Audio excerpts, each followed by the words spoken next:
Hello दोस्तों, welcome back to my YouTube channel MS techno hub. आज इस video में हम आपके लिए एक ऐसा सॉफ्टवेयर लेके आए हैं। अपनी जितनी भी इन्वेंट्रीज हैं, आपकी जो इन्वेंट्री से रिलेटेड जितनी भी प्रॉब्लम्स है, वो सारी कुछ इस वीडियो के अंदर सॉल्ट आउट हो जाएगी, क्योंकि हम आपके लिए लेके आए हैं डॉलर ERP सॉफ्टवेयर। इसमें आप आसानी से और बहुत ही सिंपल तरीके से इसमें आप अपनी इन्वेंट्रीज मैनेज कर पाओगे। इसमें हम आपको स्टेप बाय स्टेप हर एक इन्वेंट्री के बारे में बताएंगे कि कौन सी इन्वेंट्री कब आपको काम में आएगी, कब आप किस इन्वेंट्री का यूज़ करोगे।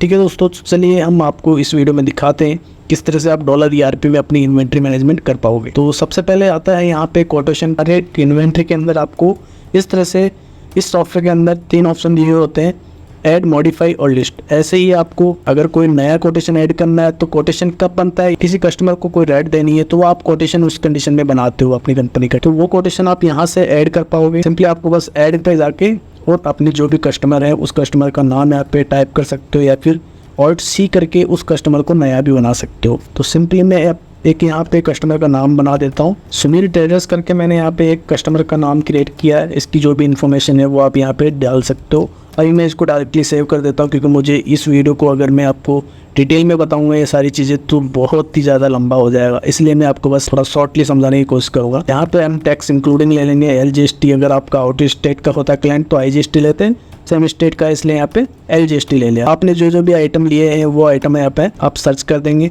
सर्च करके जो भी आपके आइटम डिस्क्रिप्शन है वो डाल सकते हो। उसके बाद यहाँ पे आइटम का नाम लिखा, जो भी उसकी प्राइस है वो आप यहाँ पे डाल दिए। तो इस तरह से हमने एक कोटेशन यहाँ पे बना दिया है। अब मैं यहाँ पे F2 करके इसको सेव कर देता हूँ। इस तरह से हमारा कोटेशन बन के रेडी हो गया। आप चाहो तो यहाँ से इसको प्रिंट कर सकते हो, एक्सपोर्ट कर सकते हो, ईमेल यहाँ से आप डायरेक्ट कर सकते हो और व्हाट्सएप आप डायरेक्ट कर सकते हो। ठीक है, तो ये सारे फीचर्स इसमें हैं। आप कोटेशन हो या कोई भी इन्वेंट्री हो, उन सबको आप ईमेल और SMS डायरेक्ट कर सकते हो अपने सॉफ्टवेयर से। ठीक है, मैं इसका प्रीव्यू आपको बता देता हूँ। तो इस तरह से हमारा जो कोटेशन है वो बन के रेडी हो गया है। नेक्स्ट, अगर आप इसी कोटेशन को सेल में कन्वर्ट करना चाहते हैं तो वो चीज़ भी इसमें पॉसिबल है। आप यहाँ पे सेल में जाओगे, आपको आ जाना है सेल में, यहाँ पे अगेंस्ट कोटेशन कर देना है। जिस भी क्लाइंट का आपने कोटेशन बनाया हुआ था वो कोटेशन यहाँ पे उसका नाम यहाँ पे सिलेक्ट करेंगे। जैसे सिलेक्ट करेंगे, एंटर करते ही आपके सामने यहाँ पे जो भी कोटेशन आपने बनाया था आपको बस इसको सिलेक्ट करना है और देन ओके कर देना। तो जो भी आइटम्स और रेट अपन ने कोटेशन के अंदर दे रखी थी वो सारी डिटेल यहाँ पे ऑटोमेटिकली इसने पिक कर लिए। आप डायरेक्ट कोटेशन से ही इसको सेल बिल में जनरेट कर सकते हो, कन्वर्ट कर सकते हो, और आप इसको F2 करके सेव भी कर सकते हैं एज इट इज। अगर आप चाहते हो इसी में यहीं पे आपका EV बिल, इनवॉइसिंग भी बन जाए तो आप इन दोनों ऑप्शंस को यस कर सकते हो, जिससे कि आपका EV बिल और इनवॉइस भी यहीं से बन जाएगा। आपको पोर्टल पे जाने की कोई ज़रूरत नहीं है, यहीं से आपका इनवॉइस, EV बिल बन के रेडी हो जाएगा और यहीं से आप प्रिंट आउट भी निकाल सकते हो। तो ये बहुत ही अच्छा सॉफ्टवेयर है, जिससे कि आपकी इन्वेंट्री बहुत अच्छी तरीके से इसमें मेंटेन हो जाएगी। इसके बाद पूछता है आपका अमाउंट सेटलमेंट डिटेल, कि आपका जो बिल का अमाउंट है वो आपके पास कैसे आया। अगर आप बोल देते हो कि नहीं मेरे पास अभी तक बिल का अमाउंट रिसीव नहीं हुआ है, आप चाहो तो यहाँ पे इस दोनों ऑप्शन को 0 करके ये जो इसका अमाउंट है, बिल का अमाउंट, टोटल अमाउंट, वो ट्रेडर्स के नाम से जो अपनी पार्टी है उनके लेजर में ट्रांसफर हो जाएगा। ये मैं आ गया इस वीडियो में बताऊंगा आपको। इसको मैं सेव कर देता हूँ F2। सेव करते ही आप यहाँ से इसका प्रिंट आउट भी निकाल सकते हो।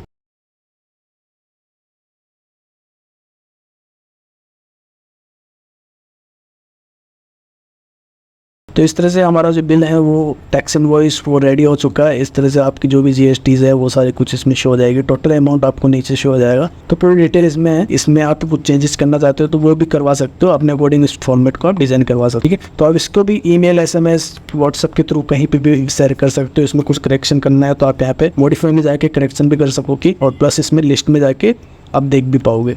अगर आपको किसी को चालान भेजना है, चालान पे आपको माल भेजना है, तो यहाँ पे डिलीवरी नोट का भी एक ऑप्शन दिया हुआ था। तो आप चाहो तो यहाँ पे एक डिलीवरी नोट भी क्रिएट कर सकते हो, कि आप पहले डिलीवरी नोट पे उनको माल सेंड आउट कर दो, उसके बाद आप उसका बिल भी जनरेट कर पाओगे। इसके अलावा यहाँ सेल्स रिटर्न भी आपको ऑप्शन दिया हुआ होता है। मतलब कि आपने कस्टमर को सेल तो कर दिया, लेकिन कस्टमर ने बोला कि कुछ चीज़ डिफेक्टिव है या फिर वो कुछ ऐसे आइटम है उनको वापस रिटर्न करना चाहता है, तो आप यहाँ पे सेल्स रिटर्न का भी ऑप्शन दिया हुआ होता है। तो आपने जो सेल किया है आइटम वो सारे तो सेल हो गया, मतलब स्टॉक से आउट हो गया, लेकिन जैसे आप उसको सेल्स रिटर्न में ऐड करोगे तो आपका जितने भी आइटम्स हैं वो वापस आपके स्टॉक में ऑटोमेटिकली आ जाएगा। जैसे कि मैं यहाँ पे सुनील ट्रेडर्स को अपन ने सेल किया था तो यहाँ पे आ गया। तो यहाँ पे अपन ने जैसे ही लिस्ट पे क्लिक किया तो सुनील ट्रेडर्स के नाम से जितने भी बिल्स थे वो यहीं पे ऑटोमेटिकली फिल्टर होके आ जाएगा आपके सामने। ठीक है, आप चाहो तो इसको सिलेक्ट करके ओके करोगे तो जो भी इसकी ओरिजिनल बिल नंबर डिटेल थी वो सारी यहाँ पे फीड आउट होके आ जाएगी कि टोटल बिल अमाउंट कितना था, प्लस इसमें CGST GST कितना लग रहा था,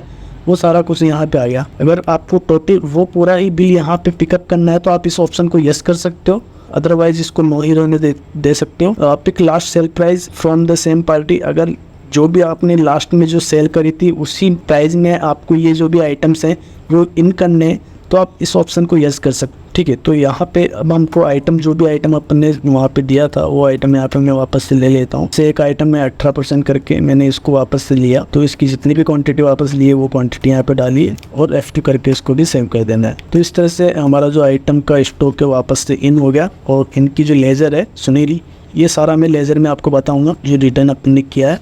आप चाहो तो डायरेक्ट ऑल्ट L करके भी लेज़र देख सकते हो इनकी।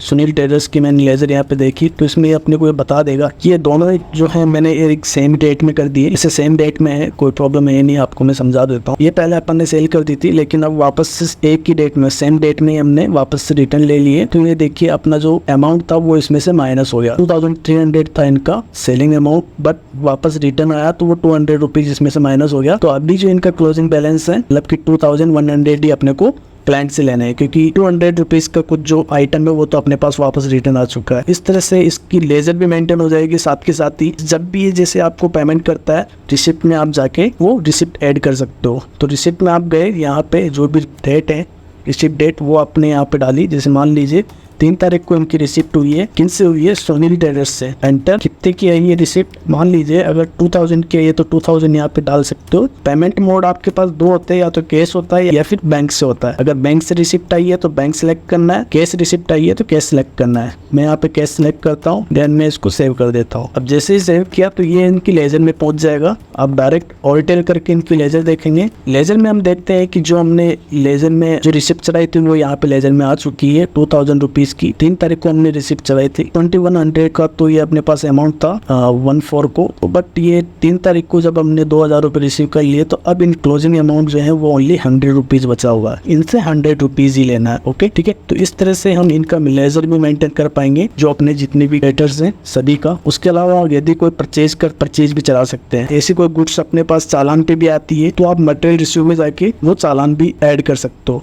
तो प्रोसेस सबका सेम ही होता है, बस आपको इन्वेंट्री अलग अलग करनी होती है। बस समझना होता है कि चालान पे यदि माल आता है तो आपको रिसिप्ट में चढ़ाना है। अगर कस्टमर को आपने सेल कर दिया और वो वापस रिटर्न करता है तो वो सेल्स रिटर्न में जाता है। और यदि आपके पास जो गुड्स है वो परचेज किए ये तो वो आपको परचेज में जाके चढ़ाना होता है। और ऐसे ही यदि आपने जो भी आइटम्स परचेज किए उनको वापस रिटर्न करना है तो उस कंडीशन में आप यहाँ पे उसको परचेज रिटर्न कर सकते हो। जैसे मैं आपको एक परचेज बिल यहाँ पे बता देता हूँ। जो भी परचेज बिल है वो बिल नंबर आपको यहाँ पे डालना है। इसकी फुल वीडियो मैंने एक अलग से बनाई हुई है। आप चाहो तो मैं सेल और परचेज की जो फुल वीडियो है मैं आपको डिस्क्रिप्शन में उसका लिंक दे दूंगा, आप वहां से उसका फुल्ली वीडियो देख सकते हो। अभी मैं इसमें मेरा मेन पर्पस है आपको ओनली इन्वेंट कैसे करते हैं, कौन सी इन्वेंट्री कब काम आती है, वो पर्पस आपको मैं इसमें सॉर्ट आउट करूंगा। तो जिनसे भी आपने परचेज किया है उस अकाउंट का आपको यहाँ पे नाम सिलेक्ट करना है। जो भी आइटम आपने परचेज किया है वो आइटम यहाँ पे डाल देना है। जैसे मान लीजिए ये आइटम है, ये आइटम आपके पास किस रेट में आया वो डाल दिया और ये सेव हो गया। तो श्रीराम ट्रेडर्स के नाम से जो आपने परचेज की थी वो आप चाहो तो यहाँ पे डिटेल में जाके अकाउंटिंग में अकाउंट बुक में जाके आप लेजर भी देख सकते हो इसका। ये ऑल्टेल जो है इसकी शॉर्टकट की है वो मैंने आपको पहले ही बताई थी। आप डायरेक्ट ऑल्टेल करके भी यहाँ पे पहुँच सकते हो। मैंने यहाँ पे इसको ओके किया तो जो भी जितने भी बिल होंगे इनके वो सारे बिल आपको यहाँ पे शो हो जाएंगे। इनकी जो भी लेजर है लेजर के अंदर सारे बिल आ जाते हैं। अभी इनकी इन्वेंट्री करोगे ना वो इन्वेंट्री यहाँ पे ऑटोमेटिक पिकअप होके आ जाएगी। तो जो बिल है वो यहाँ पे आ गया। अब आप यदि इनको पेमेंट करते हैं तो यहीं पे आप सिंपली ट्रांजेक्शन में जाओगे, पेमेंट के अंदर ऐड करेंगे जिस भी डेट में आपने पेमेंट की है वो पेमेंट डेट आपको यहाँ पे डालनी है। अकाउंट नेम श्रीराम ट्रेडर्स है, कितना पेमेंट आपने कर दिया वो पेमेंट आपको यहाँ पे एंटर कर देना है। पेमेंट किया आपने जैसे ICICI बैंक से तो ICICI बैंक यहाँ पे सिलेक्ट कर लिया। अब आपको डायरेक्ट ऑल्टेल करना है। यहाँ पे आपको ये दिख जाएगा कि आपने ये पेमेंट कर दिया है 15,000। तो अब इनको अमाउंट आपको देना है वो ओनली 2,664 रुपीज आपको पे करना है। तो ये इस तरह से आपकी जो भी वेंडर है उनकी लेजर भी आपकी मेंटेन हो जाएगी और आपका जो स्टॉक है वो भी यहाँ पे आपका मेंटेन होता जाएगा।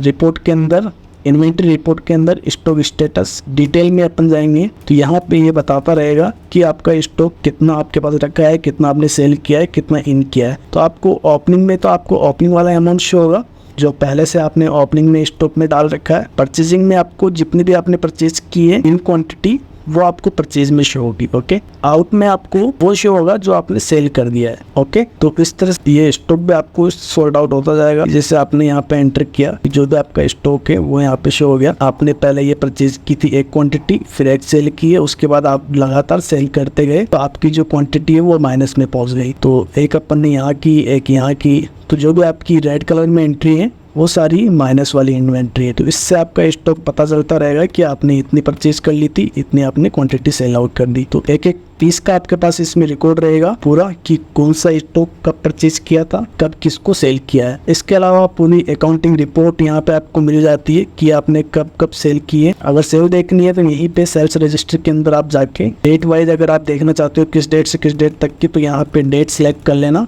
देन ओके करोगे तो यहीं पे आपको सेल पता चल जाएगी कितने आपने टोटल सेल कर दिए। नेक्स्ट यदि देखना है कि आपको आपने जो सेल की है वो आज की डेट में कैश अपन ने कितनी की है, यूपीआई में कितनी की है, तो यहीं पे अकाउंटिंग रिपोर्ट के अंदर अकाउंट समरी में आपको जाना है। सेटलमेंट डिटेल में आप देखोगे तो आपने यहाँ पे बता देगा कि आपने यूपीआई में इतनी सेल करी है, कैश में इतनी करी है, तो ये पूरी डिटेल आपको इसमें शो हो जाती है। तो टोटल अमाउंट कितना है वो यहाँ पे शो हो जाता है। तो आप टोटल डेली की सेल आप यहाँ से भी काउंट कर पाओगे। काउंटर वाइज आप अलग अलग देख पाओगे कि आपकी इस काउंटर की कैश सेल कितनी है, यूपीआई कितनी है। इसके अलावा आप यहाँ पे जीएसटी रिपोर्ट्स आप देख सकते हो, जीएसटी रिटर्न्स आप अपने सीए को मेल कर सकते हो।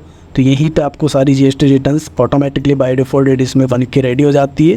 जीएसटी R1, 2 या 3 भी जो आपकी हर मंथ जाती है या क्वार्टरली जाती है, तो वो यहीं से बाय डिफॉल्ट आपको मिल जाएगी। नेक्स्ट आता है जनरल एंट्री, कॉन्ट्रा एंट्री। जो कॉन्ट्रा एंट्री जो होती है वो आपकी जितनी भी बैंक से रिलेटेड आपकी जो एंट्रियाँ होती है वो कॉन्ट्रा में होती है। बैंक से जो भी आप डायरेक्टली लेन देन करते हो, विड्रॉल करते हो या डिपॉजिट करते हो उसमें, तो वो बैंक में आपकी कॉन्ट्रा एंट्री होगी। जनरल एंट्री में आप अपनी जो भी खर्चे से रिलेटेड या जो भी अमाउंट एडजस्टमेंट के लिए जो भी एंट्रीज आप करोगे वो यहाँ पे जनरल एंट्री में कर पाओगे। इसके अलावा यहाँ पे क्रेडिट नोट, डेबिट नोट, यदि आपकी जो भी परचेज जिनसे आप करते हो, जिनसे भी आप परचेज करते हो उनका यदि आपके पास क्रेडिट नोट रिसीव हुआ है तो आप वो यहाँ पे डेबिट नोट में ऐड करोगे। यदि आप किसी अपने डेबिटर्स को, जितने भी कस्टमर है जिनको भी आप क्रेडिट नोट इशू करना चाहते हो वो यहाँ से क्रेडिट नोट इशू होगा। ये विदाउट आइटम होता है, ओनली अमाउंट का होता है। यदि आपके पास आया है तो आप यहाँ पे डेबिट नोट में एंटर करोगे, अकाउंट का नाम यहाँ पे डालना है, किस अकाउंट से आपका डेबिट नोट आया। जैसे मान लीजिए श्री राम ट्रेडर्स से आया, श्री राम ट्रेडर्स आपने यहाँ डाल दिया, उसका नाम आपने डाला,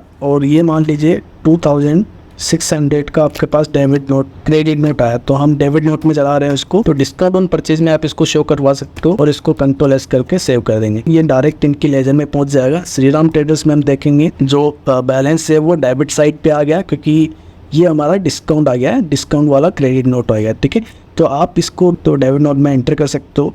किसी पार्टी को यदि आप क्रेडिट नोट इश्यू करना चाहते हैं तो यहाँ से आप वो क्रेडिट नोट भी इश्यू कर पाओगे। जो भी आपका कस्टमर है उसका नाम आपको यहाँ पे सिलेक्ट करना है। जैसे मान लीजिए सुनील ट्रेडर्स को अपन ने सेल किया था, तो उसको मैं एक क्रेडिट नोट बना के दे देता हूँ। मान लीजिए मैंने 200 रुपीज़ का एक क्रेडिट नोट बनाया, इसका जो अमाउंट जाएगा वो अलग जाएगा क्योंकि ये डिस्काउंट ऑन सेल में जाएगा। ठीक है, तो ये एक आपका एक्सपेंसेस हो जाएगा। डिस्काउंट ऑन सेल आपने यहाँ पे सिलेक्ट किया और जो भी 200 रुपीज़ अमाउंट था वो बाय डिफॉल्ट यहाँ पे आ जाएगा। कंट्रोल एस करके मैं इसको सेव कर देता हूँ।